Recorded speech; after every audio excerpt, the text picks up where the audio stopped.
Ya.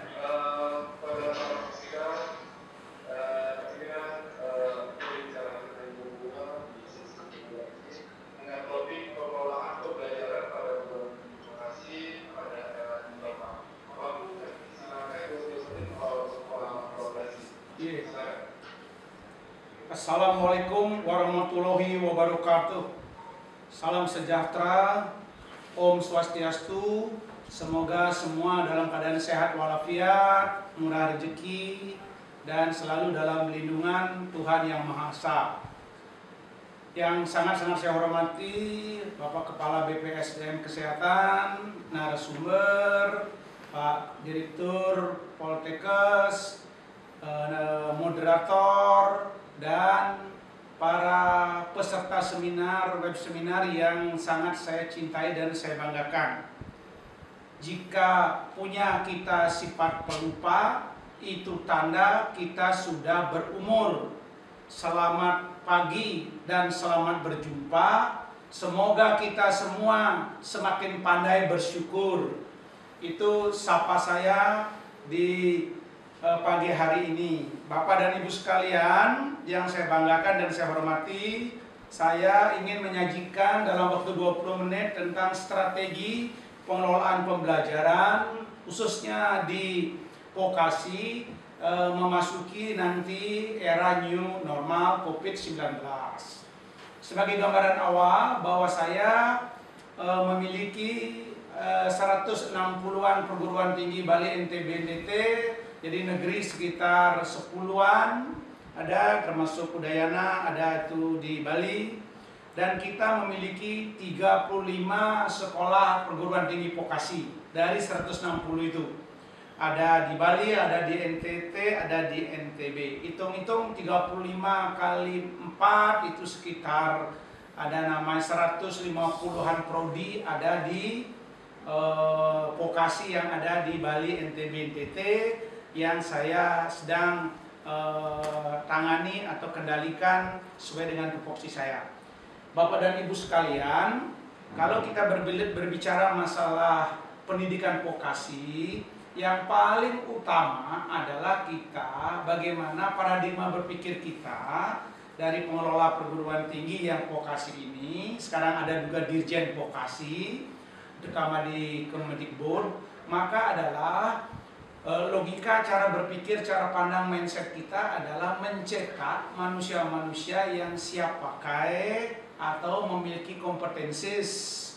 Bukan berarti diajak omong-omong saja. Ini perlu dicatatkan bahwa Bapak Ibu yang terlibat di dalam pendidikan vokasi tidak boleh ngajak mahasiswanya omong-omong saja. Itu artinya kita harus mencetak manusia atau barangkali mahasiswa yang benar-benar memiliki paling tidak kecakapan atau skill. Ada namanya human skill, ada namanya conceptual skill, ada namanya design skill, ada namanya managerial skill, ada technical skill, ada soft skill, dan ada spiritual skill.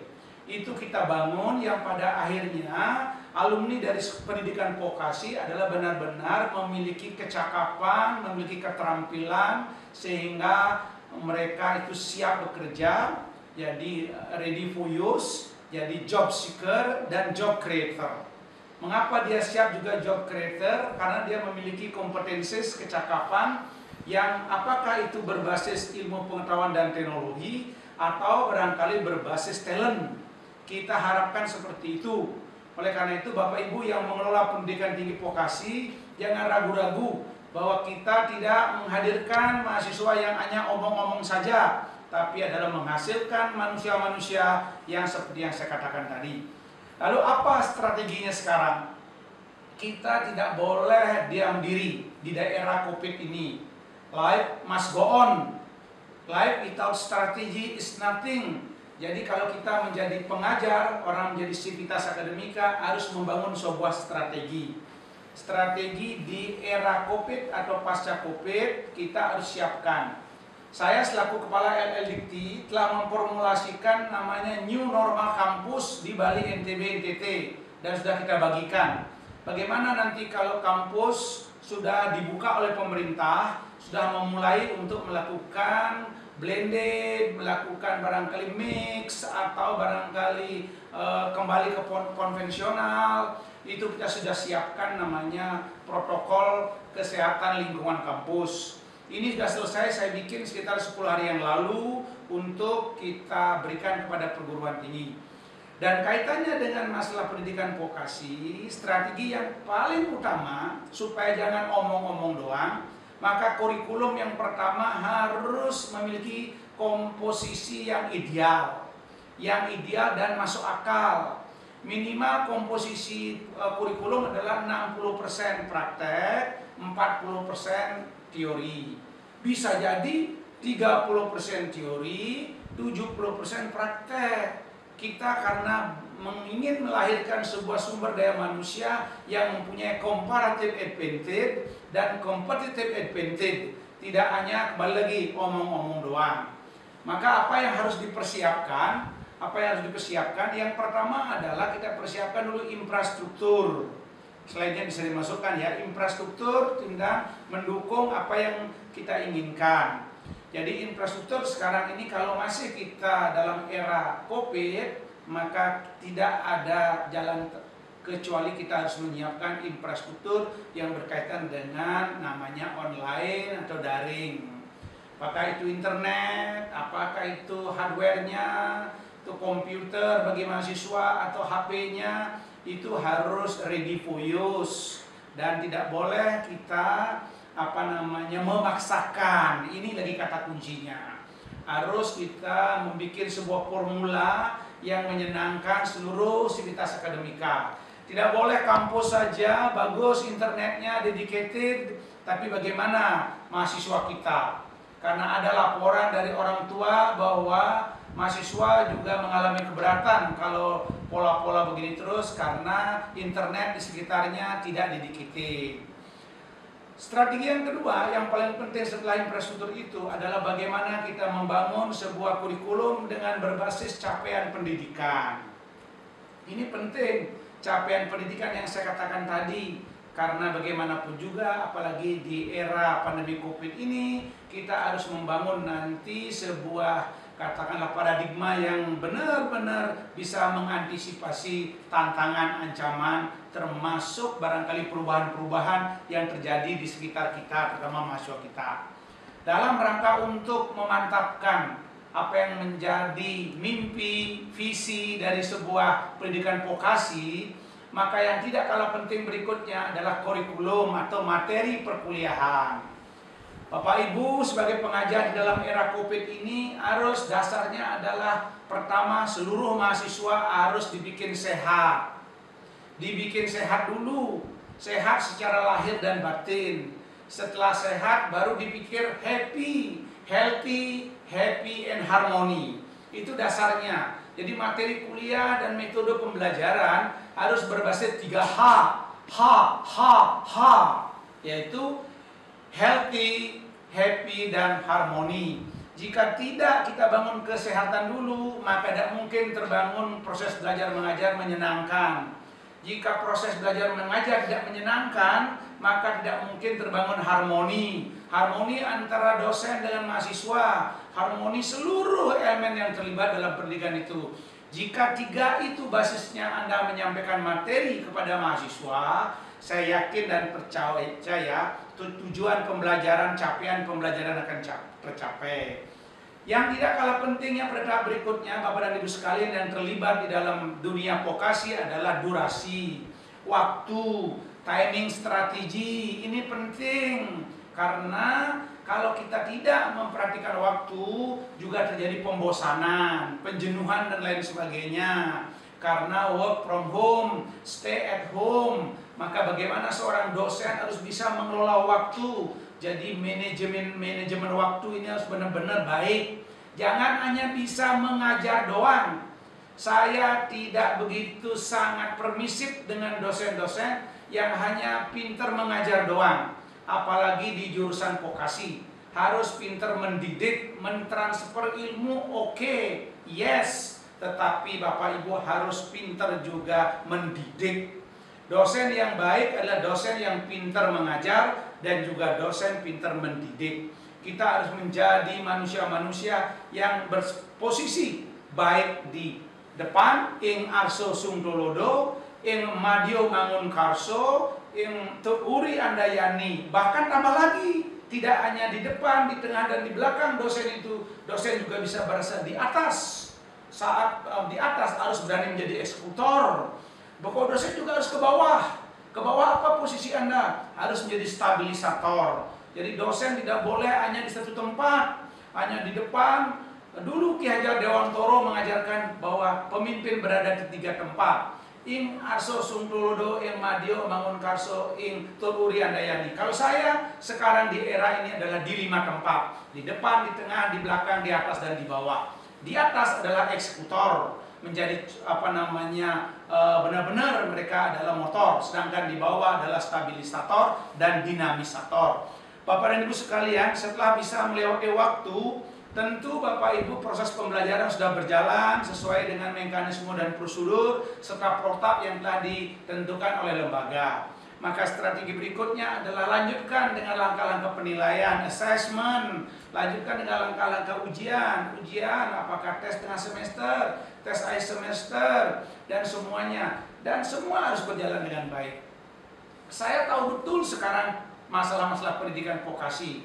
Kita tidak bisa dominasi seperti dulu, melakukan namanya internship, melakukan magang, dan lain sebagainya. Karena memang di lingkungan kita juga terjadi hal yang sangat memang harus kita waspadai. Oleh karena itu Bapak Ibu semua harus membuat justifikasi, harus membuat namanya adaptasi dan peka. Jangan sampai Bapak Ibu tidak peka. Bagaimana cara membuat simulasi agar mendekati kenyataan. Tidak bisa melakukan magang di dunia praktek, simulasi harus dibuat, harus kreatif. Dosen harus membuat simulator untuk mendekatkan teori dengan praktek. Itulah maka tidak ada kehilangan waktu dan momen di dalam proses pembelajaran ini. Jadi assessment berjalan, praktek juga berjalan. Lalu yang tidak kalah penting adalah Bapak Ibu sekalian adalah infrastruktur pendukung, termasuk bandwidth dan lain sebagainya. Tidak boleh juga kita sampai lembaga tidak kredibel dalam hal masalah bandwidth. Ini harus di era sekarang ini karena teknologi adalah bagian yang tidak terpisahkan dengan hidup kita.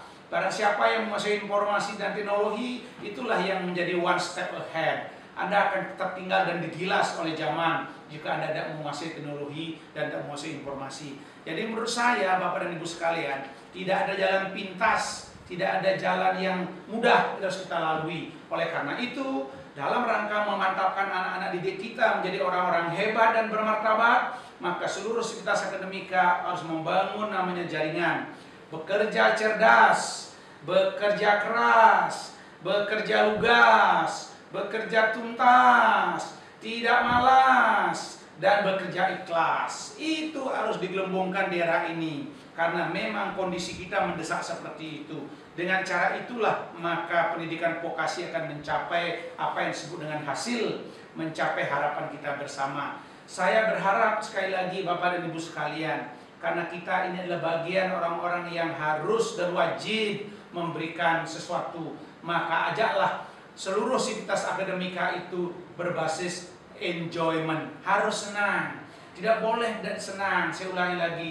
Yang kedua adalah enthusiastic, harus semangat. Jangan tidak semangat kalau tidak belajar, harus penuh semangat. Yang ketiga adalah sentuhlah anak-anak dengan emotion, mengajarilah dengan emosi, dengan sentuh dia, bagaimana kita menyentuh mereka supaya mereka tidak bosan emotion. Lalu terapkan apa yang disebut dengan efisien, menggunakan waktu, ruang, dan lain sebagainya dengan bagus. Lalu bagaimana kita mengajar materi secara efektif. Dan terakhir adalah dengan endurance, menciptakan daya tahan. Itu 6E yang harus Bapak Ibu lakukan. Tanpa 6E itu Bapak Ibu tidak akan bisa menghasilkan 6E.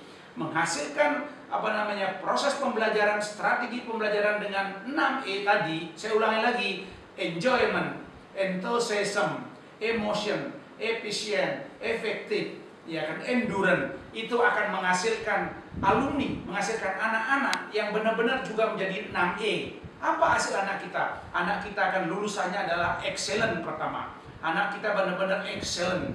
Anak kita benar-benar expert, cakap benar anak kita, memiliki kecakapan yang luar biasa. Lalu anak kita menjadi example, contoh yang bagus. Lalu anak kita yang ketiga apa? Benar-benar dia eminence. Jadi, saya ulangi lagi, excellent, expert, example, eminent, dan dia menjadi orang-orang yang benar esteem, membanggakan. Esteem dia, dan yang keenam adalah eternal, ada keabadian. Eternal, ada keabadian dalam dirinya untuk dipakai sebagai bekal untuk menjalani kehidupannya ke depan di masa yang akan datang yang penuh tantangan. Banyak jalan menuju Roma, tetapi jalan itu tergantung kita. Apakah kita hiasi, apakah kita tidak hiasi, apakah tidak kita tempuh. Karena pada prinsipnya adalah kalau Anda jatuh pada lubang yang sama, itu kekeliruan besar. Oleh karena itu, carilah alternatif. Jika jalan pertama Anda mengalami hambatan, cari jalan kedua. Jalan kedua still big problem, cari jalan ketiga. Jalan ketiga masih ada masalah, maka jalan keempat akan terbuka lebar oleh Tuhan Yang Maha Esa. Saya rasa demikian presentasi saya Bapak dan Ibu sekalian, bahwa pada intinya kita harus menjadikan diri kita sebagai partner strategik bagi seluruh sivitas akademika, sehingga sense of belonging, sense of crisis, ya kan, sense of responsibility menjadi kesatuan yang sama dalam membangun peradaban baru menuju Indonesia baru, Indonesia maju, dan vokasi yang menjadi naik kelas. Top Markotop vokasi tidak menjadi sekolah pilihan alternatif, tapi vokasi menjadi benar-benar sejajar dengan model, dengan program-program akademik. Demikian dari saya, Merdeka, salam dari Bali, healthy, happy, and harmony. Terima kasih, dan waktu saya kembalikan. Wassalamualaikum warahmatullahi wabarakatuh. Salam sejahtera, namo buddhaya. Semoga Bapak Ibu sehat walafiat dan murah rezeki. Om Santi, Santi, Santi, Om. Terima kasih. Terima kasih banyak.